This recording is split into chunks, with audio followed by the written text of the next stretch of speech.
El Vélez, el Vélez, el Vélez. El fenómeno que todos quieren ser. El chamaquito que no pueden entender. How we doing, guys? Welcome to episode 98 of the Exec Talk podcast. I am your host, El Velez, and we're going with dark shades today because, one, there was an absolute demolition derby in the Masters, and then two, it's playoff time, baby. The playoff brackets are set for the NBA. Play-in, playoffs, matchups. We're diving into everything. We're going to talk about a little bit about NASCAR. The WNBA draft just happened tonight. Caitlin Clark got picked first.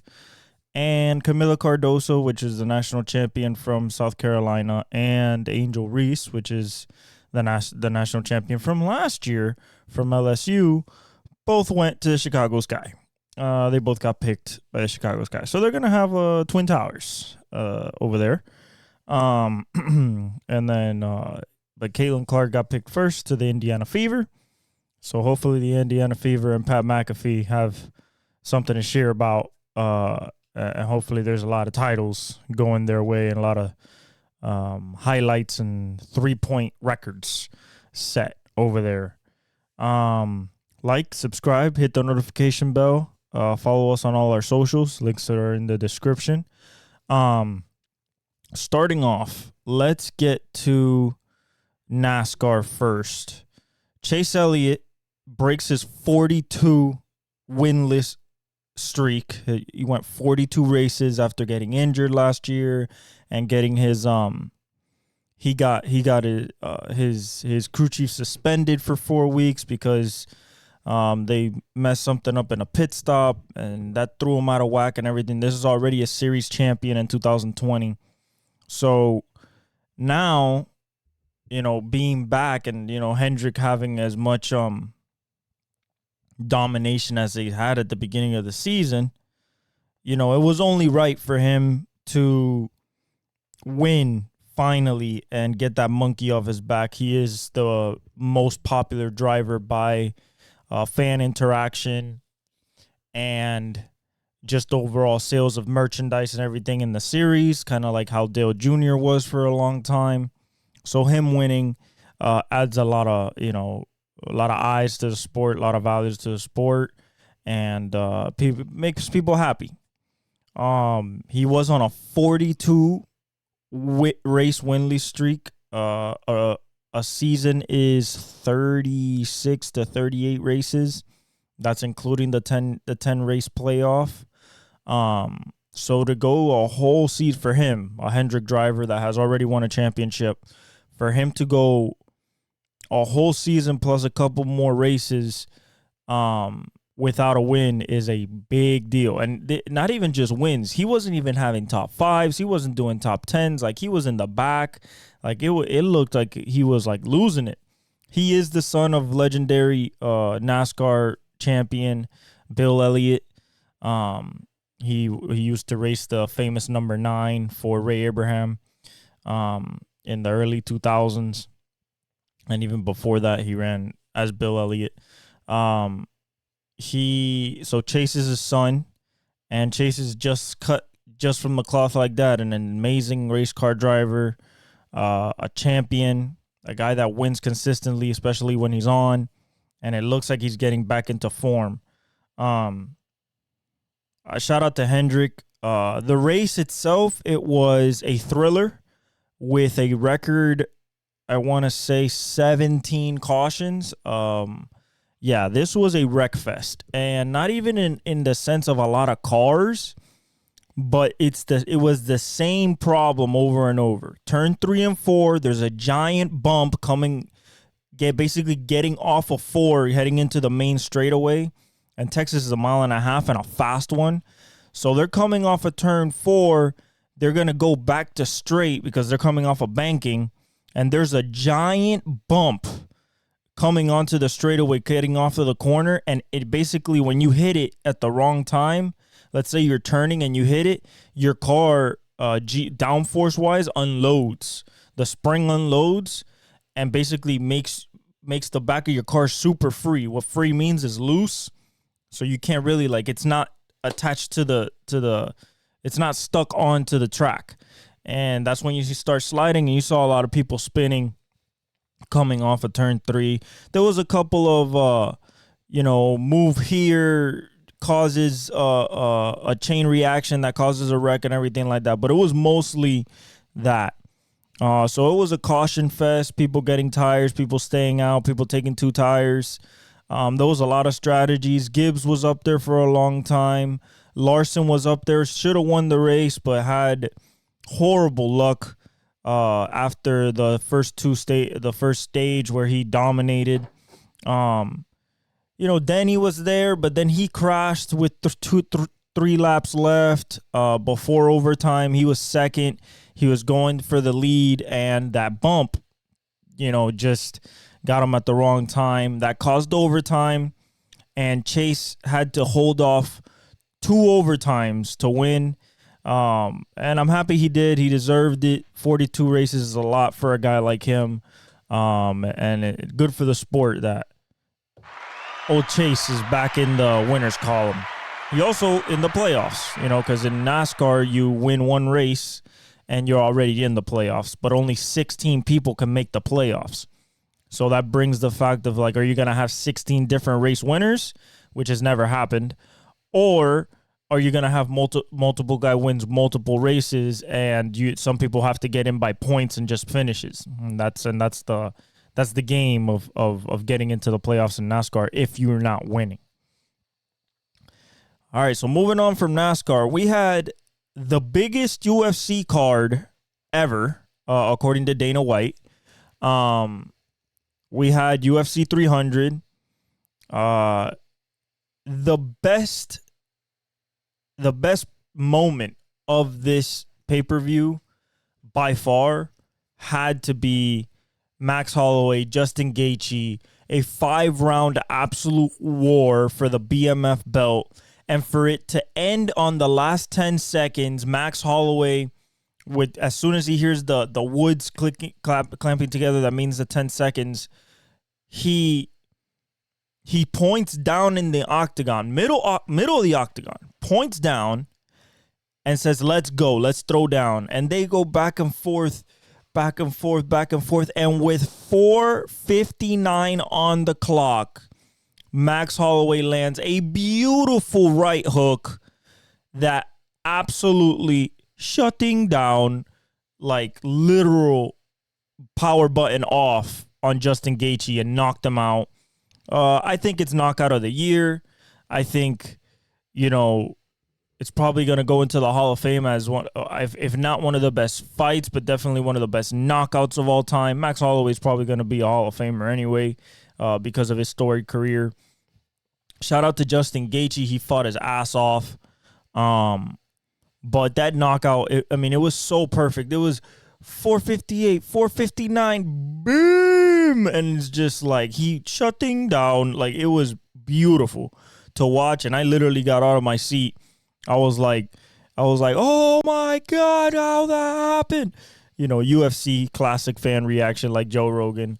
And then after that, we had Pereira versus, I'm blanking on it, Hill.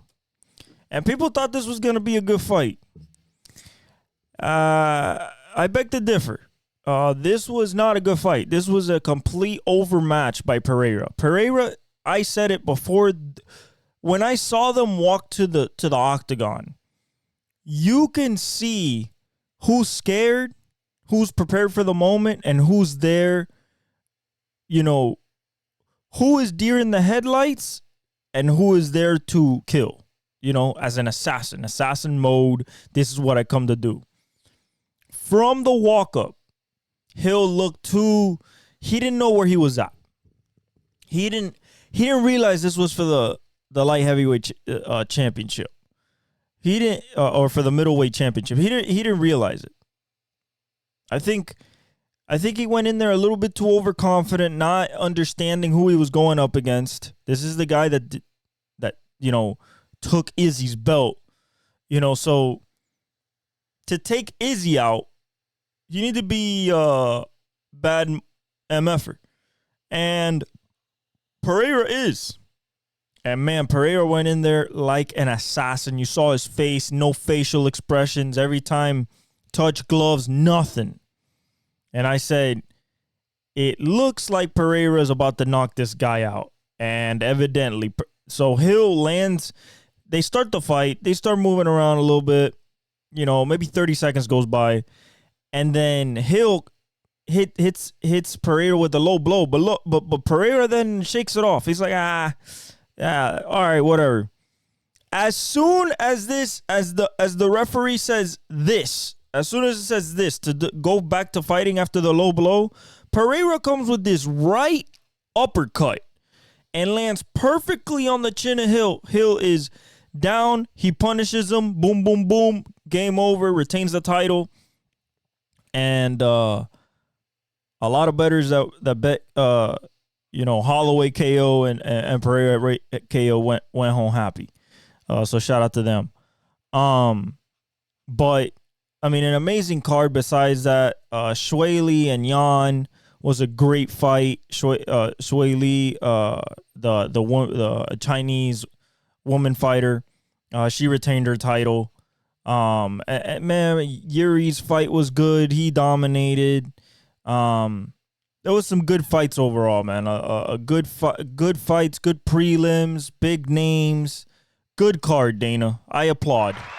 Good card. Good card. Now that next card, I'm already being shaky on it. I saw it.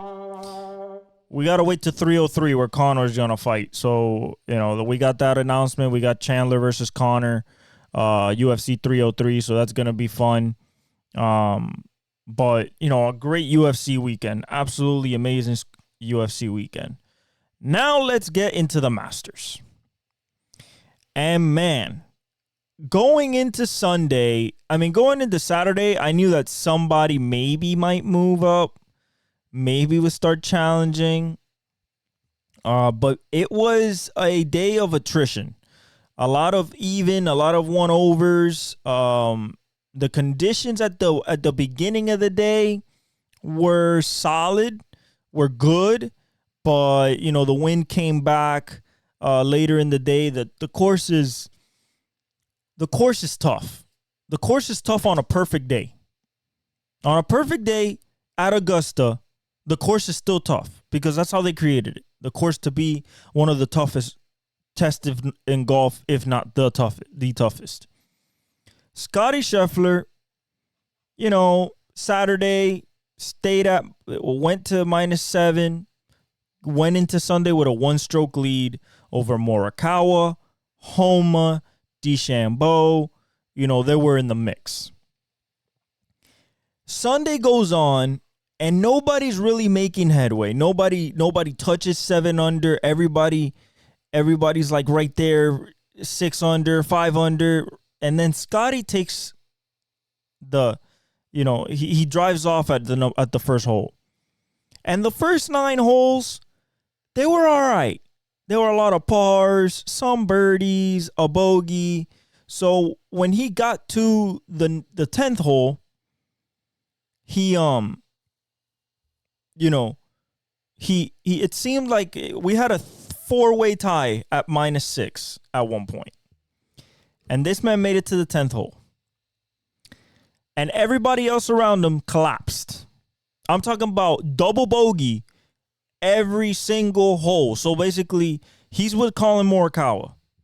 He was the first one to take Bryson DeChambeau was the first one to take the dip. He was like let me see if I can find his actual scorecard so I could tell you where everything started going wrong for everybody. I'll tell you right now.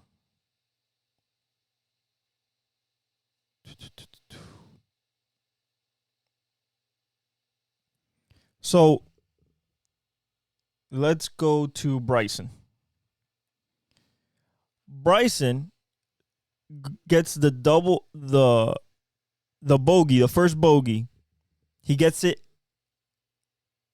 at the first bogey. Boom.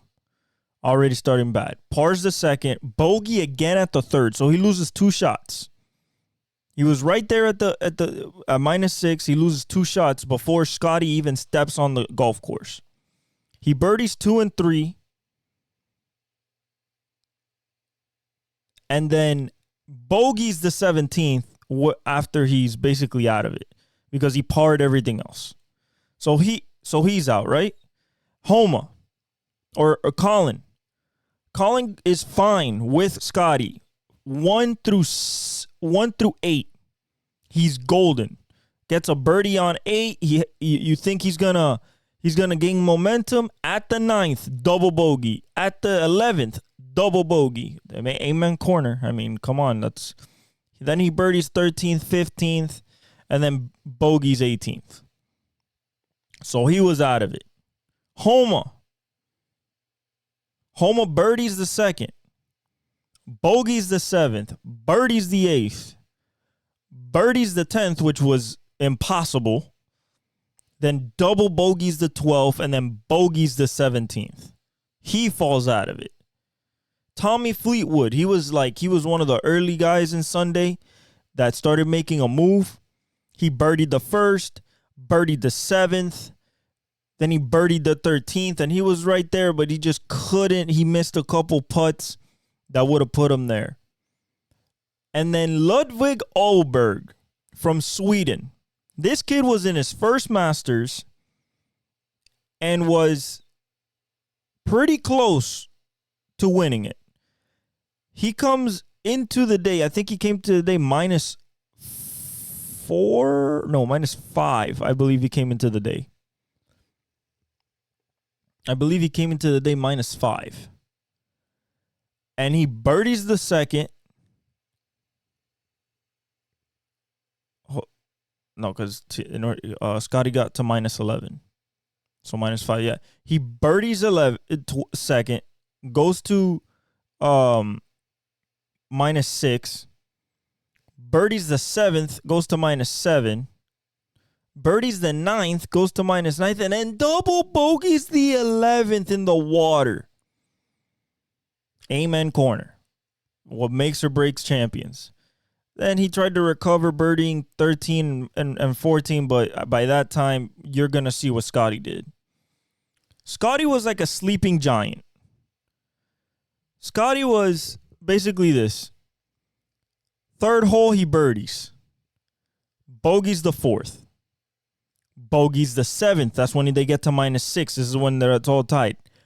Goes on to just go birdie 8, birdie 9, birdie 10, bogey 11th, then par the 12th, birdie 13, birdie 14, and then birdie the 16th to go to -11 when nobody had a shot. Just absolute destruction. 4 birdies on the back 9, along with 3 birdies and 2 bogeys on the first 9.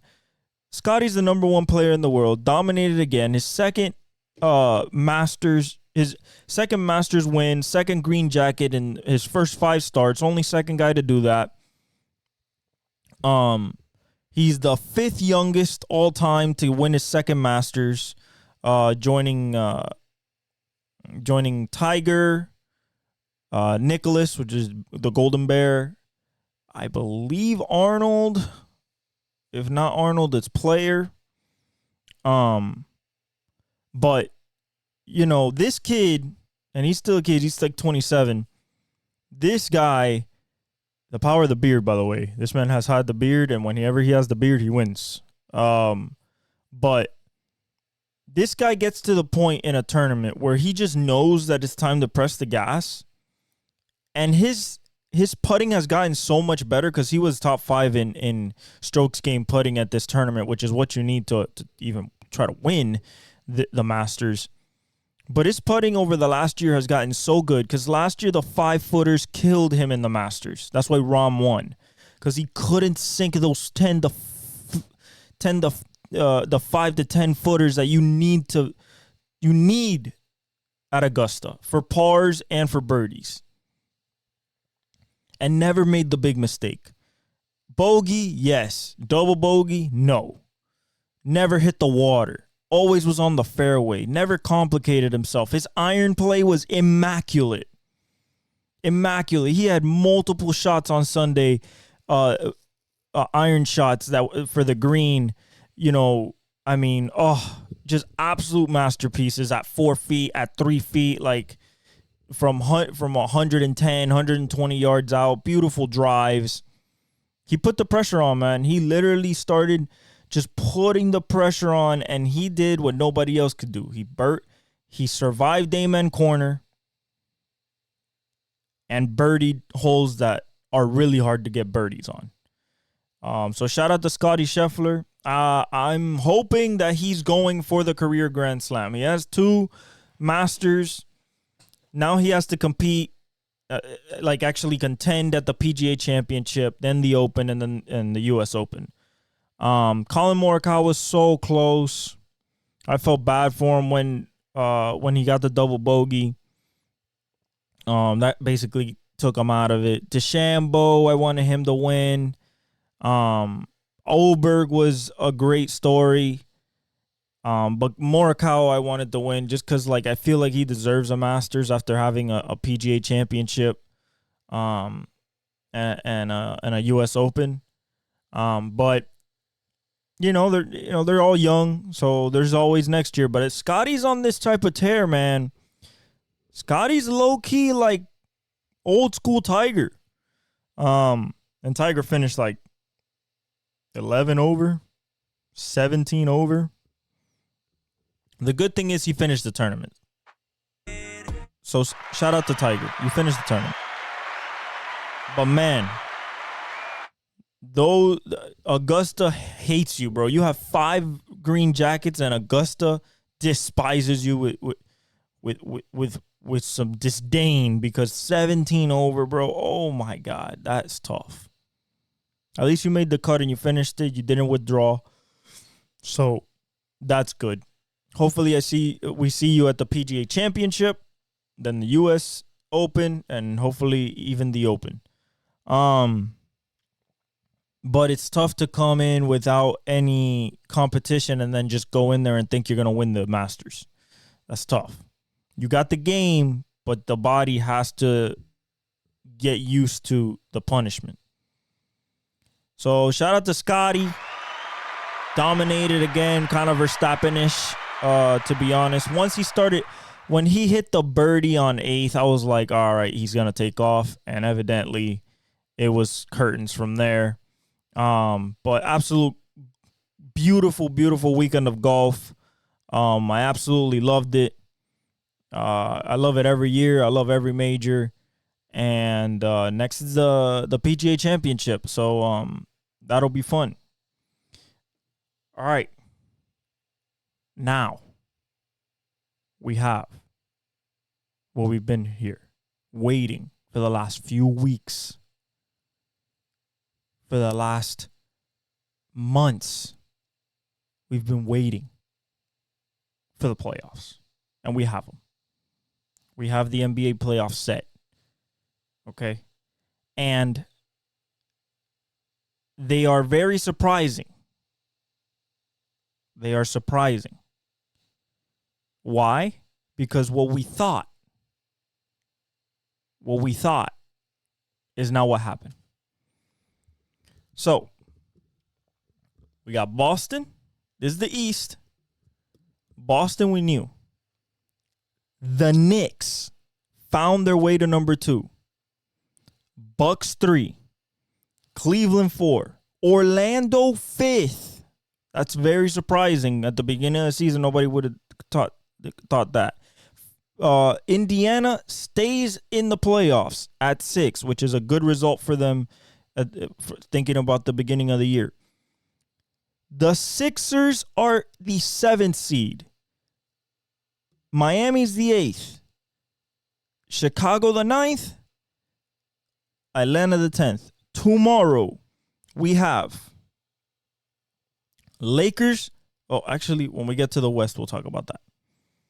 So that's the East. Okay? That's the East. The West, this is how it shook out.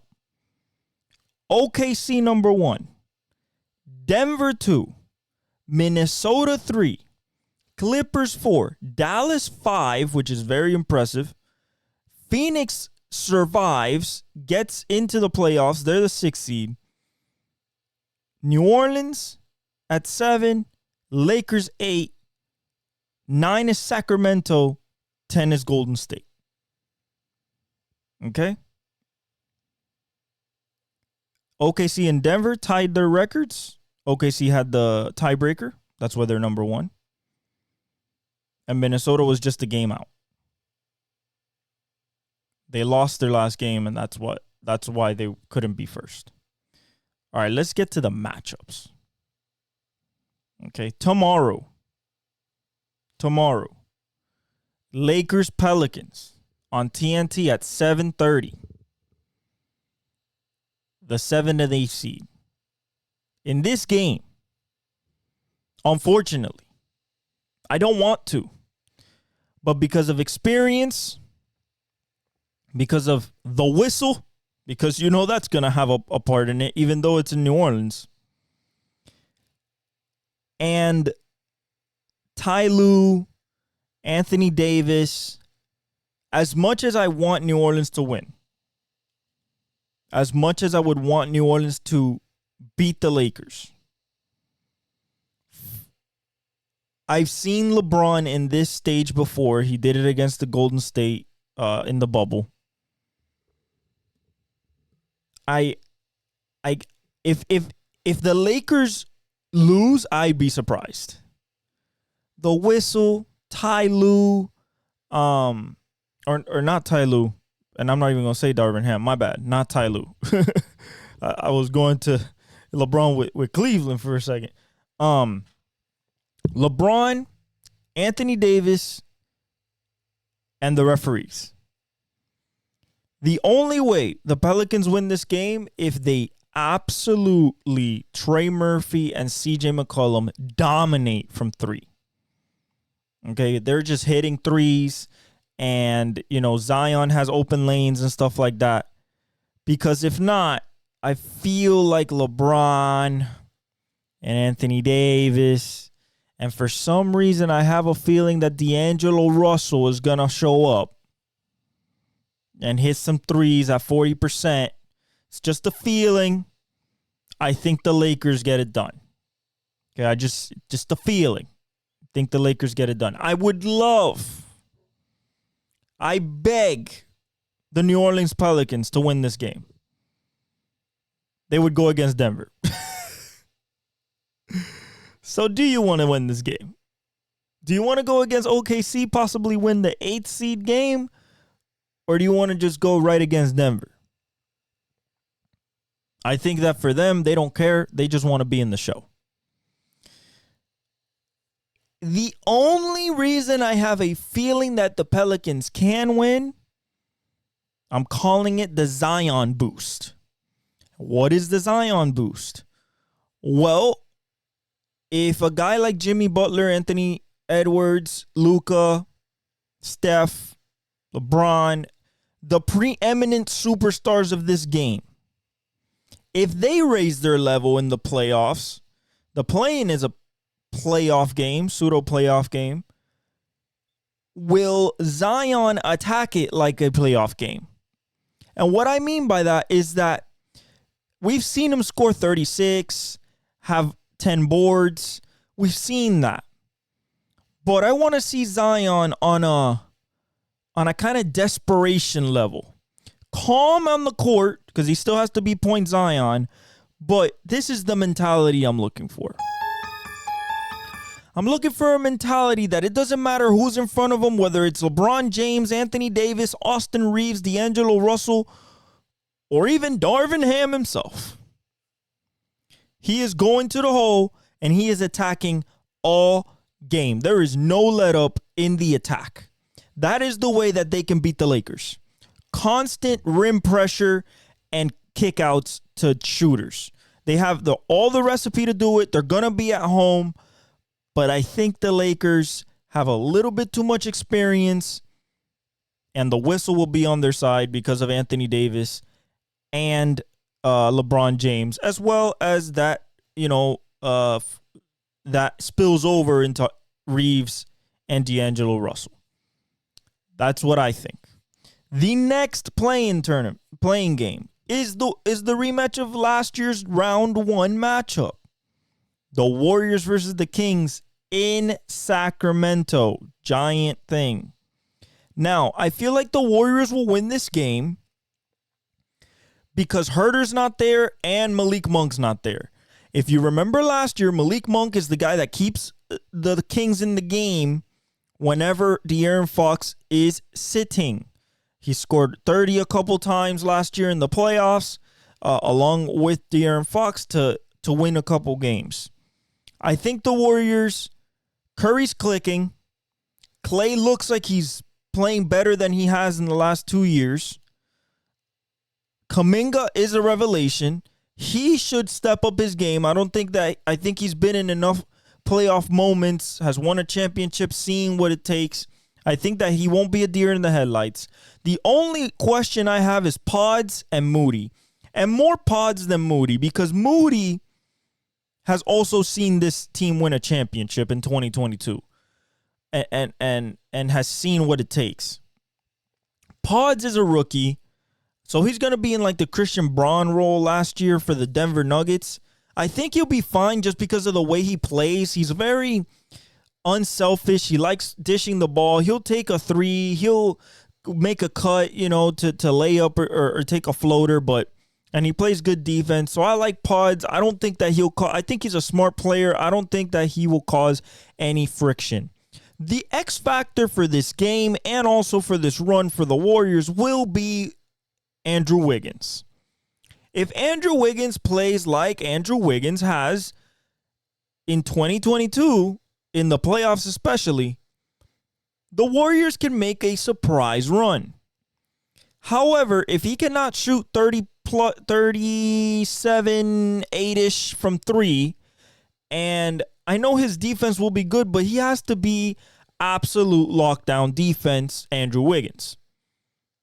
I like Kuminga. I like the rest of the team. Trace Jackson Davis as a rookie is also a little bit of a question mark, but I think because of the way he plays, I think that getting rebounds and going for lobs, I think that that tailors for this type of basketball. So I think he'll be fine as well. I really want to see what Curry does, if he's going to go nuclear every game, or if Klay and him are going nuclear every game. The Warriors in playoff mode is different. You got to take them seriously. If not, they'll punch you in the mouth. For the Kings, I think it's just too many injuries, especially to Herter, their premier three-point shooter. Even though Keegan Murray has filled in that role very well ever since his rookie year, and he's obviously going to start. But I think that Draymond and Sabonis is kind of a wash when you think about Draymond defending Sabonis, and they're kind of the same height, so the rebounding edge is not as big. Three-point shooting is always going to be a big thing. Turnovers and points off of turnovers and second chance points off of offensive rebounds are going to be very, very key. And who has the lead entering the fourth quarter? Because if this is a 1 to 2 point game in the fourth, entering the fourth, I believe that the Warriors will pull it out. The Warriors cannot lollygag into this game. They have to come out, and if they can blow them out in the first 2-3 quarters, they should, because it gains them more rest. They're going to have to go again, possibly against the Lakers, most likely against the Pelicans. And that's a tough game to stop Zion and the three-point barrage of Trey Murphy and CJ McCollum. And that team is kind of, there's a little danger there for the Warriors. So having to be in the 10th seed, win 2 games to get in, to then possibly get to get OKC. It's a hard road. Can the Warriors do it? I believe so. I think that they're going to beat the Kings. Whether it's the Lakers or Pelicans, I think they're going to be underdogs in that game. And it'll come down to Curry, Klay, and Steve Kerr. and Draymond at that point. If it's the Lakers, man, it would be bad to repeat what happened in 2021. No, 2022. It would be bad to repeat that. No, not 2020. 2020, the bubble year when LeBron hit the game-winning three. Yeah, it would be very, very bad for the Warriors, Curry's legacy, that whole team, to be so close to the playoffs and then get knocked out by the same people that knocked them out a couple years back. And then the Lakers face the Oklahoma City Thunder, where, unfortunately, the whole media and how they're going to see it, the favorites are going to be the Lakers in that series because of LeBron, Anthony Davis, the size, and the refs. Because best believe the Lakers refs are coming for the playoffs. That's that secret third team, that secret second team that you're facing out there whenever you're facing the Lakers. After that, we have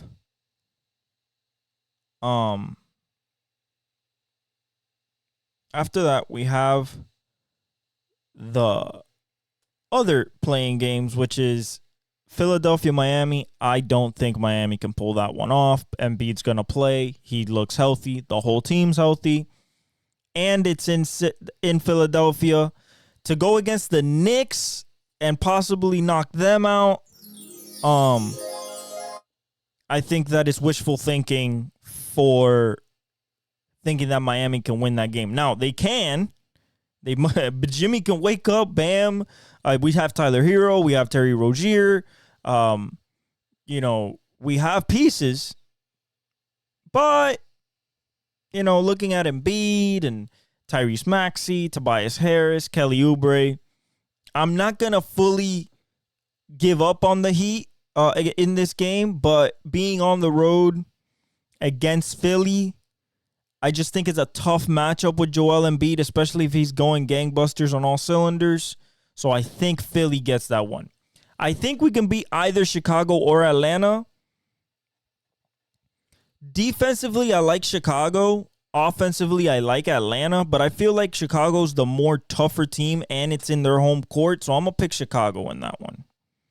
And probably that will be maybe, depending on how the offseason goes, I believe that might be Trae Young's last game as an Atlanta Hawk. I believe that that guy Wemby might be recruiting him to the Spurs. But let's look at the matchups if they were already done, right? So we're talking about Boston, Miami, which is a reversing karma for Boston. I think Boston would be like this if they get Miami. They say they would be excited, but I think once Jimmy pulls up, and now they have to see Tyler Hero, and now they have to see a ex-Celtic in Terry Rozier.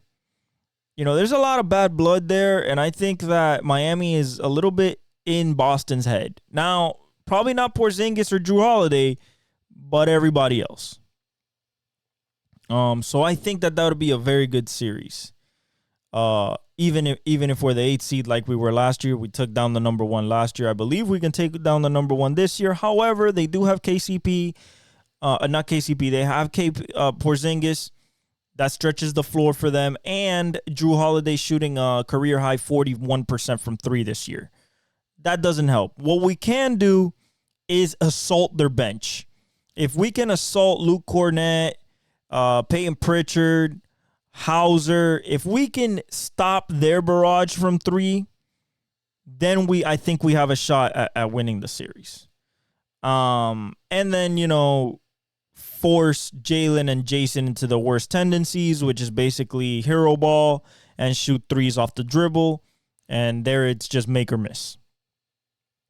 KP is going to be the X factor. If he's going off, I don't really think we have a shot. It would be the Knicks versus Philadelphia.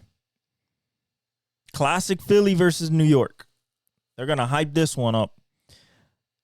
I believe New York has enough to beat Philly, but Philly has the upper hand when it comes to scoring talent.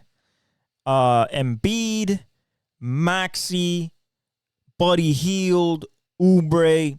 There's a lot more offensive skill there, even though I love Brunson. That I'm not even questioning his scoring ability. But no Randall, so you're hoping OG Anunoby meets the moment, which I think he will, especially defensively. He already did it against the Warriors in 2019, and now he's much older, stronger, experienced. So I think he'll be ready. And then Dante DiVincenzo hitting his threes. That's going to be the key because Mitchell Robinson, I think, is going to dominate the glass. Even with Embiid there, he's still the best offensive rebounder in the NBA. So I believe New York has enough. But I think Philly might be favored in this series because of Embiid. Then we go to Milwaukee. Milwaukee has to see Indiana. And if you ask me, if I'm on that Milwaukee team, I kind of think that they did this on purpose. Because instead of seeing Philly or Miami, they get to see Indiana. And if you ask me, the Bucks can beat Indiana just with Dame. And that's what it's gonna look. That's what it's looking like it's gonna happen. Because unfortunately, Mr. Calf Strain himself, Giannis, might not be ready for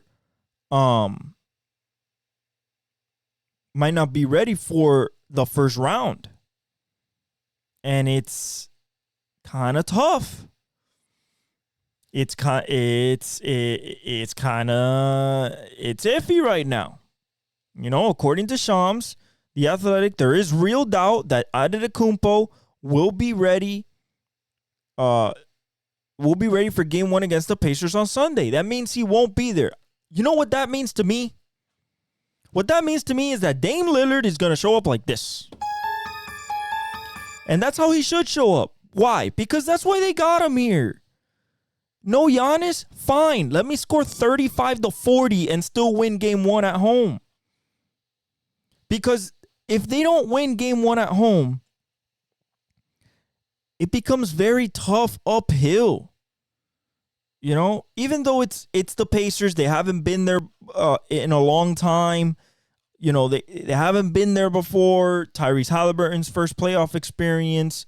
Aaron Naismith. I mean, basically the whole Obi Toppin, even though he was with the Knicks last year. But, you know, for the most part, they're kind of unproven. And they have no defense. And the Bucks, if they can find their defense, and we know Giannis is going to be tough because I think that would be Damian Lillard, maybe Patrick Beverly, because they were starting him with Damian Lillard, but it could be Baisley, Lopez, Bobby Portis, Chris Middleton. With Damian and Chris Middleton, you should be able to win this series. Giannis is going to come back in the middle of the series. So you're still going to have the boost of having the 2-time MVP and finals MVP. But that first game, I think it's very important for Dame to get in his psyche. For them to be able to win a championship this year, he has to be aggressive. He has to be Damian Lillard. He has to be the same guy that he was in Portland. Be aggressive. Take those shots. Make them. Make the defense feel you so Giannis has more opportunity to just cut up the paint. It's going to be a very interesting series. Then you got Cleveland versus Orlando. Interesting series. Two very, very defensive-heavy teams. One was in the playoffs last year, got bounced in the first round. The second one hasn't been in the playoffs for a long time. Okay? Young Orlando team, scrappy. They're going to be on the road. However, if you think about it,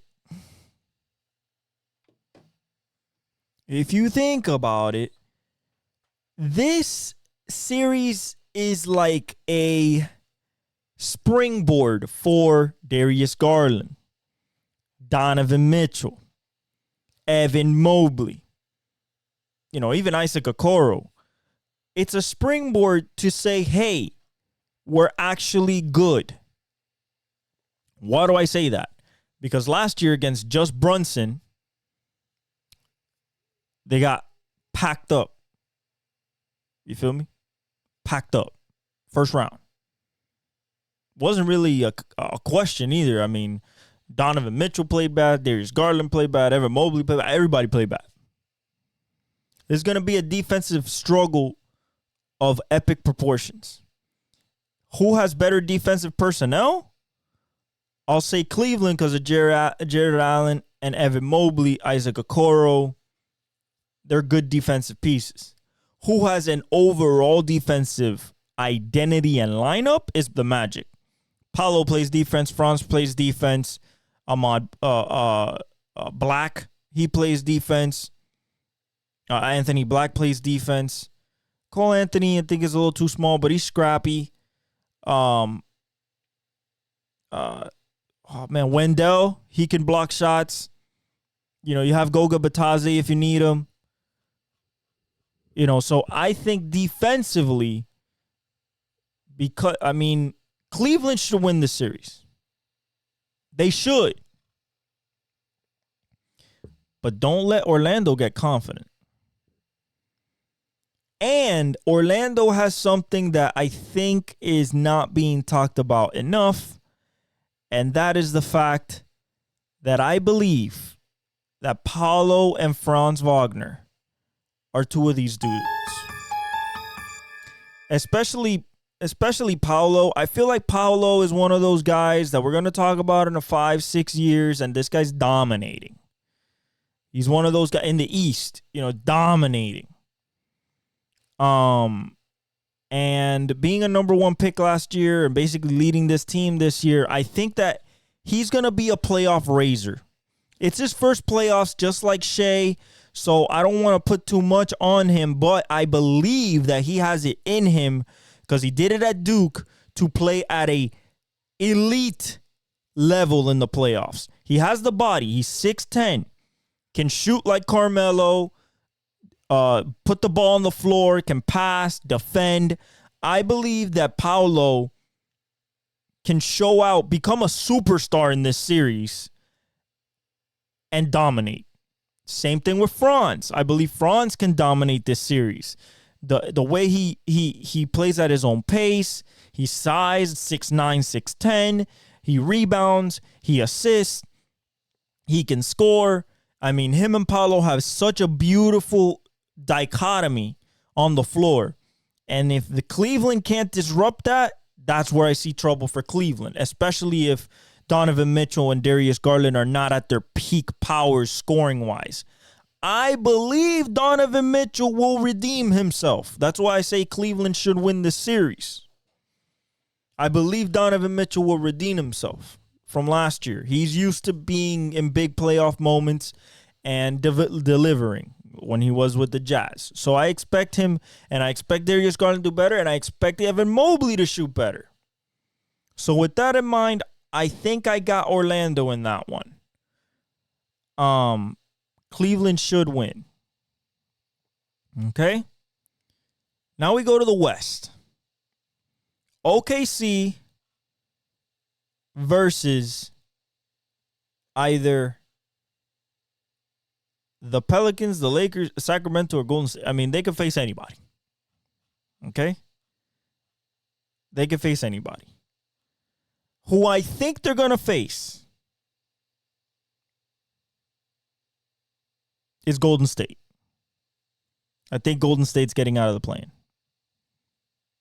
I think it's the Lakers and Golden State.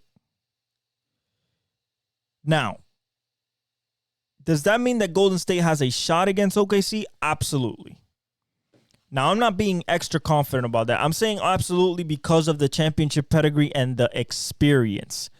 The reason that it's very hard for them and there will be underdogs in the series is because of Shai Gilgeous-Alexander, J-Dub, and Chet being them. If they are just them, what they were in the season, they're easily winning the series. They're easily winning the series.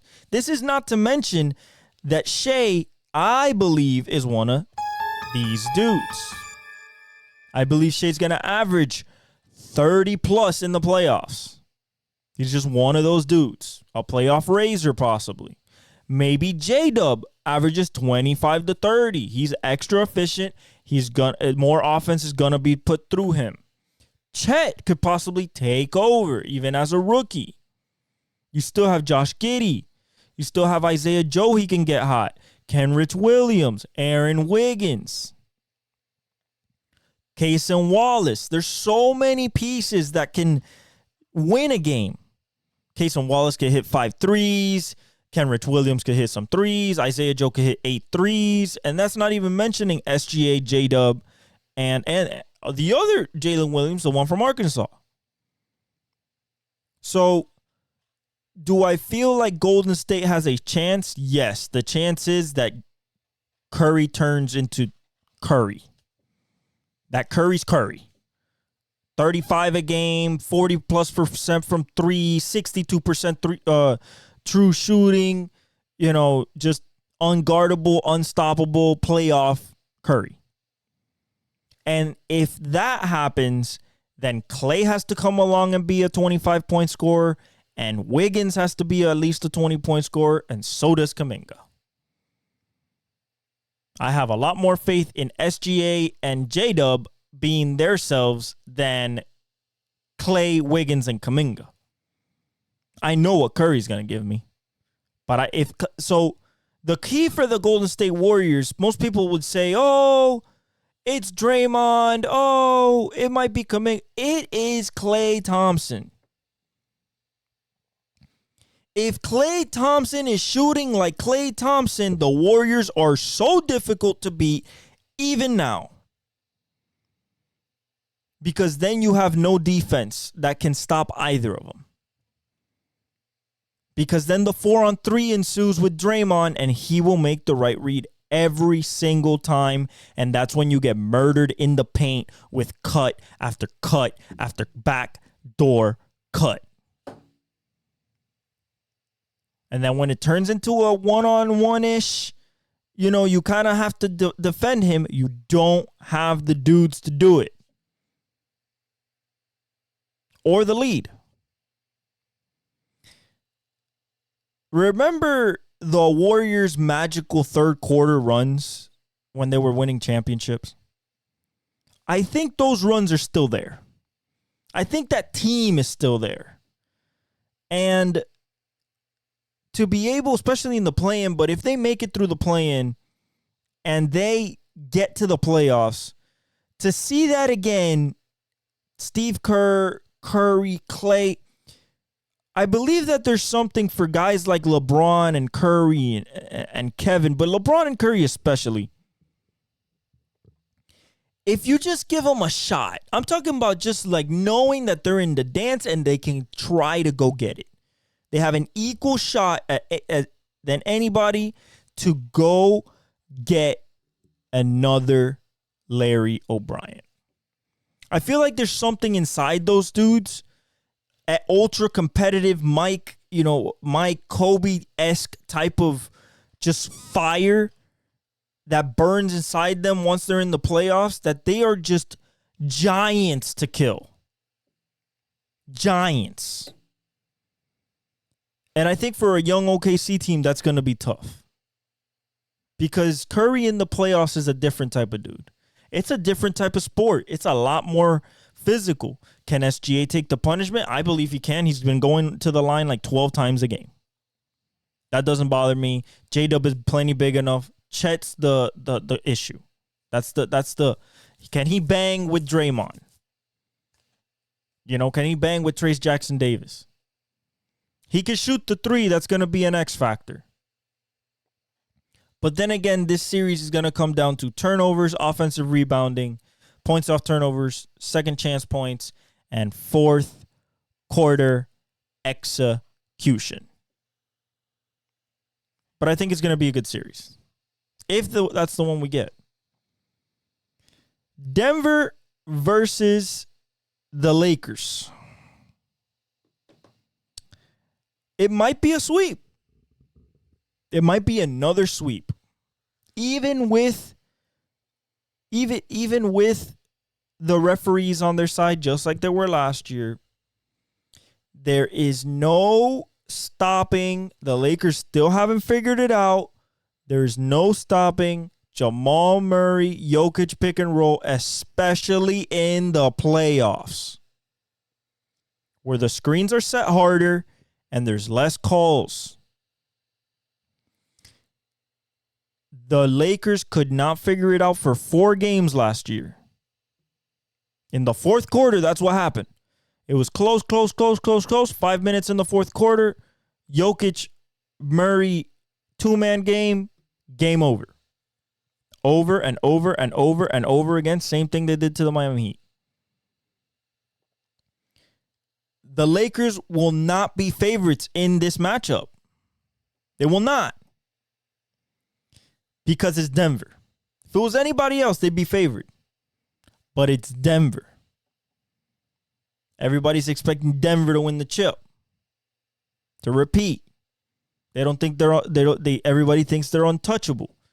Everybody's healthy. There's nobody hurt. And I don't think that if you put up, especially this, Denver's extra dangerous this year, not just because they won the championship last year, but it's because their third weapon is actually fully healthy, that being MPJ. MPJ has become the type of dude that can drop 30, shooting 8 for 9 from 3. And if he does that, there is 0 shot to win against them. Because you know what Murray's going to give you in the playoffs? 25 to 30. And Jokic is going to give you 25 to 30. With like 10 assists and 15 rebounds. KCP playing good defense and hitting threes. Aaron Gordon doing what he does in the dunker spot. Colin Braun is going to be, Braun is going to be interesting in his second year being the Bruce Brown role. Peyton Watson, they're good. There's kids coming off of there. Kids. But I don't think that really matters because they saw how it was done last year and they've been playing all year. Now, if they play Jordan Strother and he starts going off, he has the possibility to do exactly what Christian Braun did. Win an NCAA title, and in your rookie year, you win the NBA title. That's pretty crazy. But I think that the Lakers wouldn't have a shot, in my opinion. If they face New Orleans, Zion could pose some problems, but I think Denver gets it done. I think Denver gets it done against anybody, to be honest. We go to Minnesota.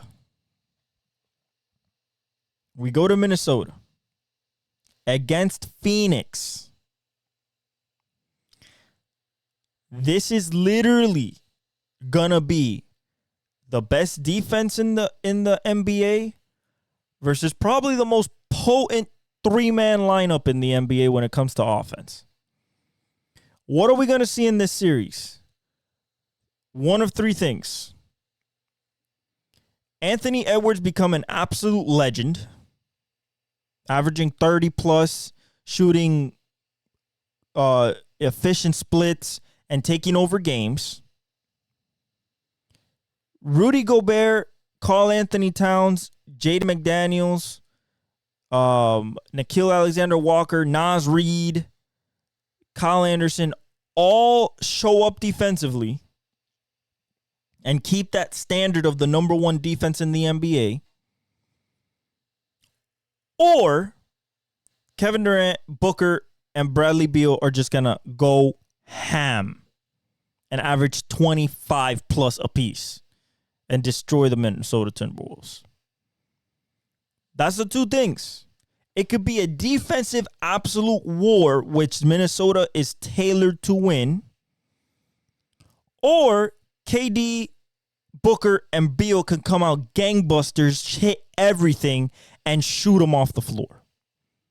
It is in Minnesota. They've been playing well in Minnesota. They're at home. They are 30-11. don't want to face his kids at home. I think Minnesota wins this series, and I'll tell you why.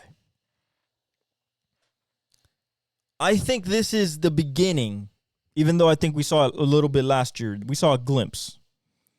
I think this is the beginning of the Anthony Edwards era. And I think these playoffs, whether he wins it or not, I believe that he will make an impact into what we know as the top 10 players in the NBA and the youngest, brightest superstar in the American side of the NBA, because Jokic and Antetokounmpo and Embiid and SGA, they're all foreigners.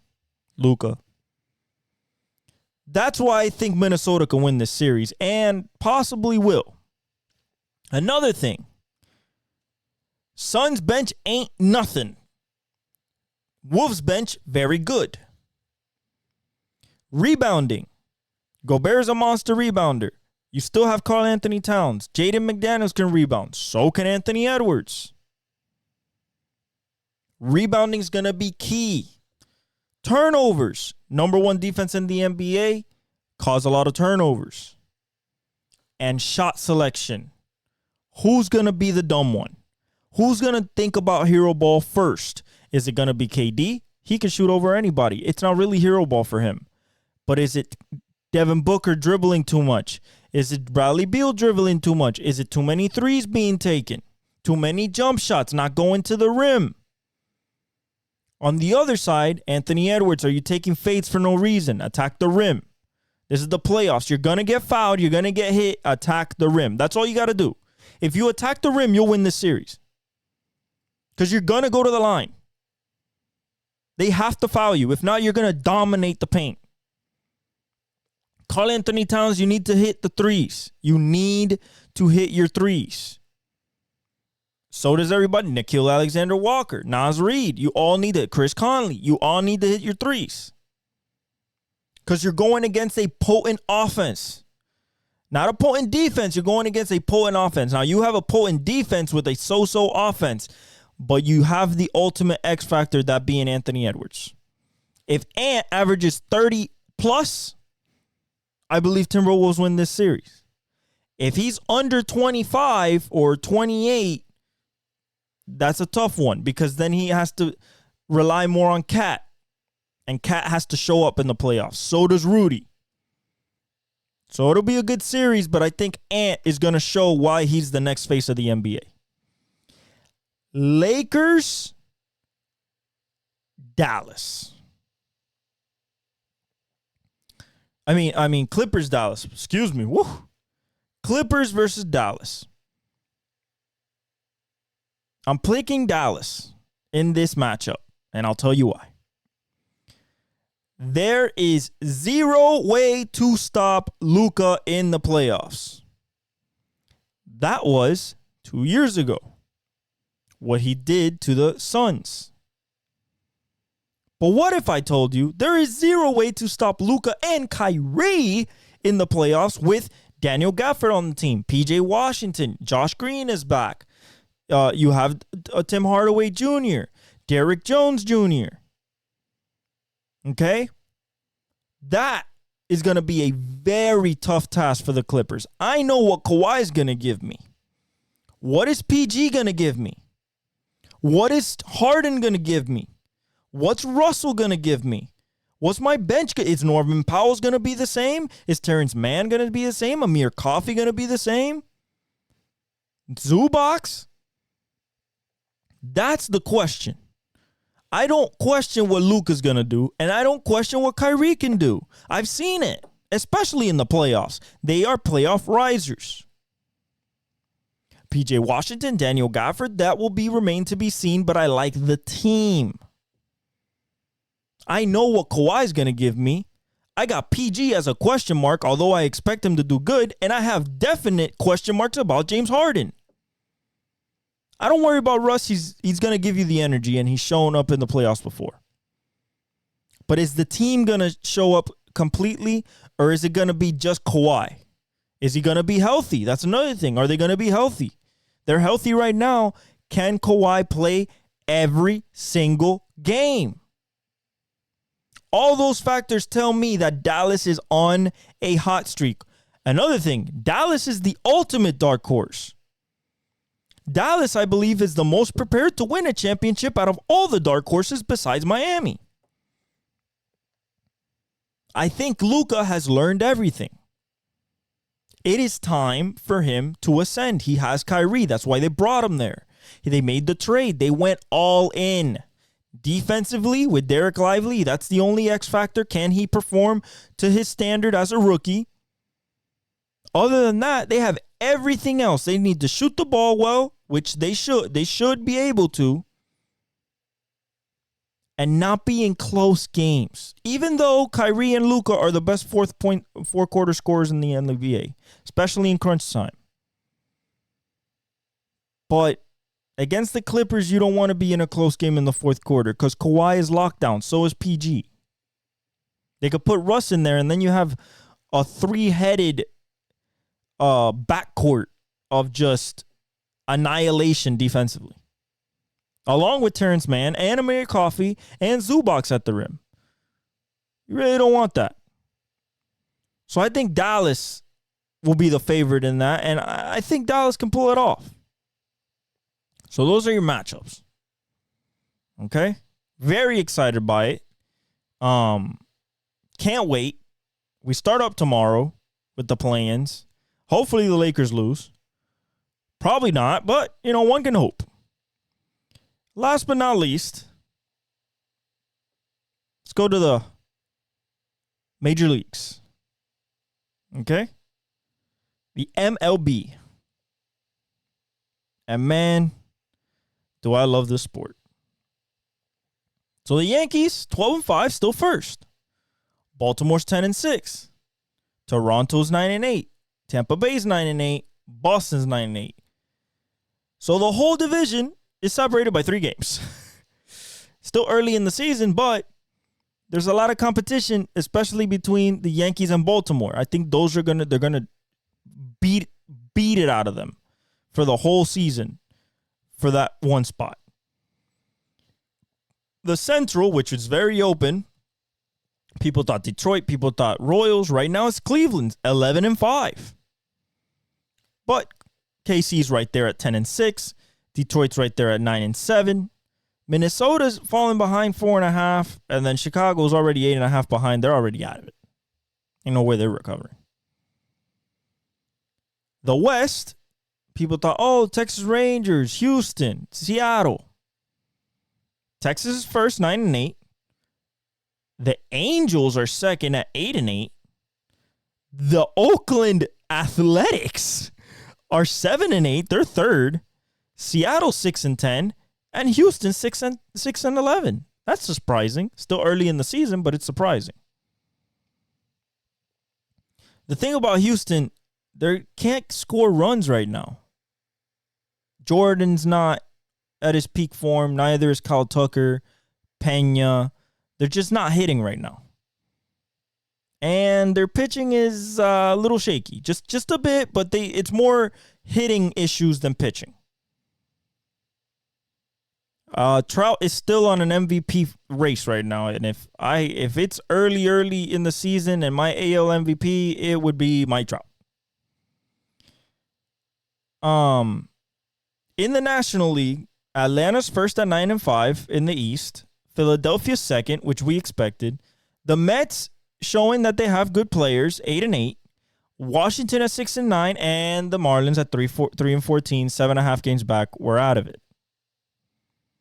Why are we out of it? Throw the whole bullpen out of there and throw everybody but Jesus Luzardo and Garrett and Mayer out of there. All I want is Perez, Alcantara, Luzardo, Mayer, and Garrett. That's what I want for my rotation. That's it. But we have no bullpen. Throw the bullpen out. Get a whole new bullpen. It does not work at all. We can't keep a lead for our life. In the Central, Milwaukee 10-4, Pittsburgh 11-6, Cincinnati 9-6, Chicago 9-6, St. Louis 7-9. Okay? Interesting, right? Milwaukee, you kind of expected. But you did not expect the Pirates. You expected Cincinnati first. Chicago, it's still early in the season. It's only a game and a half, so I'm not going to trip about it. But Pittsburgh and Milwaukee, Jackson Churio's playing well. Yelich is playing like an MVP. And for Pitt, everybody's hitting.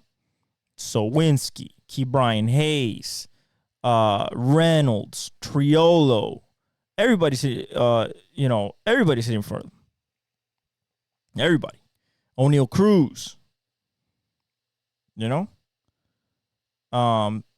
Louis just can't score runs right now. Even with Nolan Arenado and Paul Goldschmidt, they're just not clicking right now. And in the West, you have 11-7 Los Angeles Dodgers. Expected, right? Arizona 8-8. They're second. San Diego, which everybody thought that would have a bounce back year, 9-9. They're third.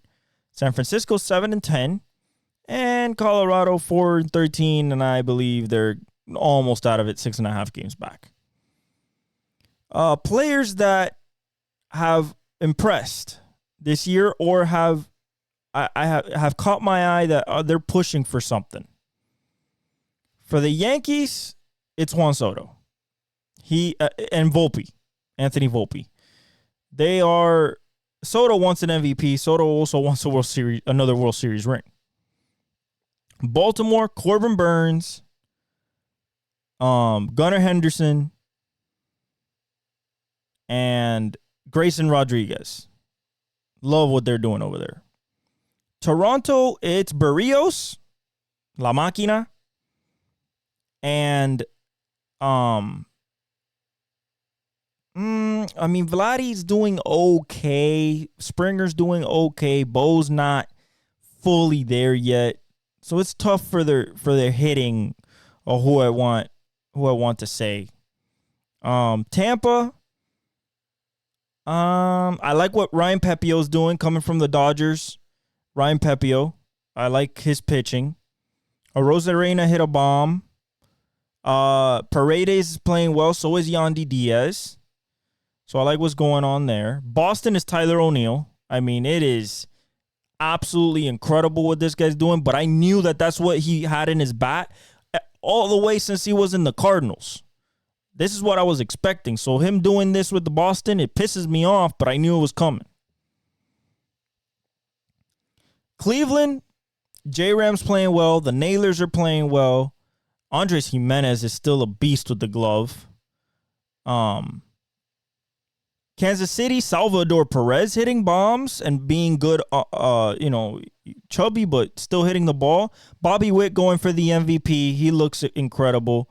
MJ Melendez is playing pretty well. Vinny coming back has played really well. And Cole Reagans is an absolute animal on the mound. I love that dude. And dark horse Cy Young candidate there for me. Detroit, Spencer Torkelson's playing great. Riley Green's playing great. Tarek Skubal is pitching good. Baez is playing good defense. Still hasn't figured out with the bat. Hit a home run. But the Detroit's figuring it out. The Twins, Correa's playing okay. Buxton looks healthy. We haven't seen Royce Lewis. Ryan Jeffers is playing well. Lopez is pitching pretty well. Pablo. Joan Duran is still closing well. But they need a little bit more juice. The White Sox, Louis Robert's hurt. So the only guy I could say here is probably Garrett Crochet, the pitcher. He's been dealing. He has been dealing. And Gavin Sheets have been playing pretty well. Texas Rangers. Simeon's playing well. Corey Seager's playing well. Evan Carter's starting to play well. Wyatt Langford started pretty hot. Adolis is playing well. Jonah Heim.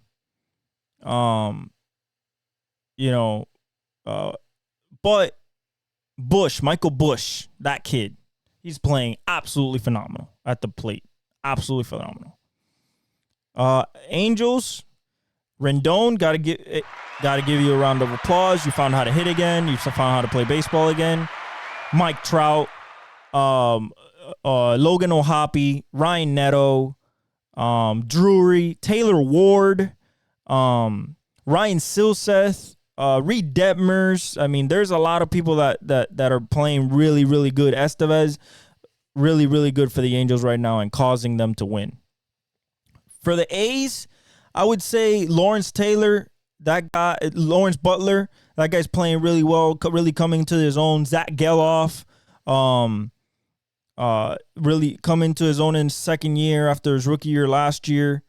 Shane Langoliers, the catcher, he's been throwing out people and hitting bombs.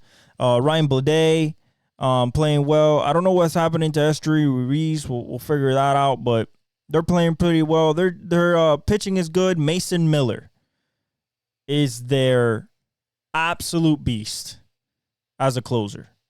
Absolute beast. Incredible. Seattle, Julio has to figure it out.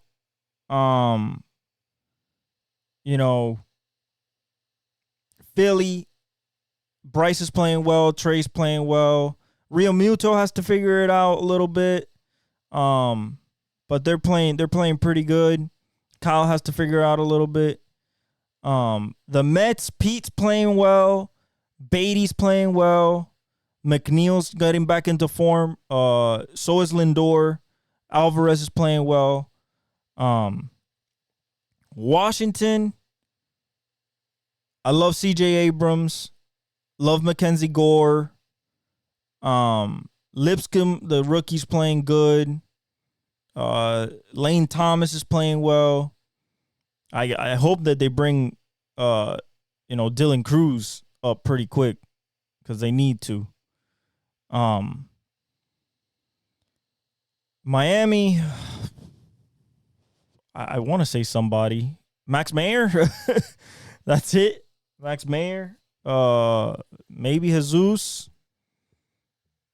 Josh Bell. Jake Berger. Jazz is not doing nothing still. Unfortunate. Arias is not the same guy he was last year. So yeah, there's not much to write home about. Milwaukee, fastball Freddie Peralta, Jackson Churio, Christian Yelich, Willie Adames, Wilson Contreras. I mean, you go down the line, Abner Uribe, their closer. You go down the line, they've been doing absolutely incredible. Pittsburgh, O'Neal Cruz, Triolo, Keller, pitching wise, Garrett Jones, that new kid, that they gotta bring up Paul Skeens. Reynolds is hitting well. Brian Hayes is playing well. So yeah, I love what Pittsburgh's doing. Cincinnati, Ellie's playing great. So is India, Fairchild, Fraley, he's playing well. Encarnacion Strand. Cincinnati's looking good. Hunter Green has to get better. Lodolo had a good start. First time in a while. Ashcraft is playing well. So is Abbott. And Diaz is closing good. Cubs, Morel's playing well. So is Cody, Bellinger. Justin Steele's pitching good. Dansby Swanson's playing okay. So the Cubbies, they're at St. Louis is tough. Because not at Nootbaar came back. Lars. He came back. Walker hasn't woken up yet. Neither has Nolan. Goldie's struggling a bit. But they're not doing okay. Dodgers is Mookie, Shohei, Bobby Miller went on the IL. Gavin Stone's been pitching well. Yoshinobu Yamamoto's been pitching well. Oh, Shota Imanaga for the Cubs. He's been pitching amazingly in his rookie season. Another Cy Young dark horse there along with Yamamoto. Gavin Lux has been playing well. The whole lineup, really. Teoscar Hernandez has been hitting the ball well. So very impressed with the LA Dodgers. Arizona, Corbin Carroll's playing well. Ketel Marte, Christian Walker's hitting the ball. Merrill Kelly's pitching well. So is Zach Gallen. Fott's been pitching pretty good. So they're playing really, really good baseball. San Diego, Tatis, Xander, Cronenworth, Musgrove has pitched the ball well. But they need a couple more things to go their way. San Francisco, I like what Lamont Wade's done. Tyro Estrada, Young-Hoo Lee, Harrison, the pitcher, Logan Webb, of course. Blake Snell had a good outing, a good start for his first San Francisco outing. And then Michael Conforto is back to Michael Conforto the way he was with the Mets. So very good. And then finally for Colorado, Nolan Jones playing well. Ezekiel Tovar playing well. Ryan McMahon playing well. Just no pitching, basically. But, pretty good bats. Charlie Blackmon's playing well as well. But yeah, that's it for baseball. I hope you guys enjoyed episode 98 of the Exec Talk podcast. I'm your host, El Velez. I love you guys. Like, subscribe, hit the notification bell. Follow us on all our socials in the description. And thank you for all the support. I appreciate it. And I leave you guys with the outro.